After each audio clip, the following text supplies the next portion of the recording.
તો ગાંધીનગરમાં જિલ્લા પોલીસે કર્યું વાર્ષિક ઇન્સ્પેક્શન। રેન્જ આઈજી વિરેન્દ્રસિંહ યાદવની હાજરીમાં પરેડનું આયોજન કરવામાં આવ્યું છે। રેન્જ આઈજીએ પરેડનું નિરીક્ષણ કર્યું।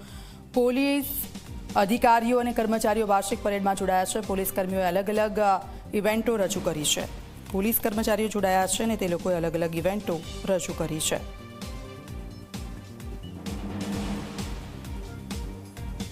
ગાંધીનગર જિલ્લાનું ઇન્સ્પેક્શન લેવામાં આવી રહેલ છે, જેમાં હાલ સેરેમોનિયલ પરેડ લેવામાં આવેલ છે અને અધર એક્ટિવિટી જેમાં ઘણી બધી outdoor activity, weapon handling, horse riding, dog squad અને સ્કોટ ડ્રિલ જેવી ઘણી બધી ગતિવિધિઓનું ઇન્સ્પેક્શન કરવામાં આવે છે। એની અલાવા પોલીસ દરબાર અને ક્રાઇમ કોન્ફરન્સનું પણ આયોજન કરવામાં આવશે।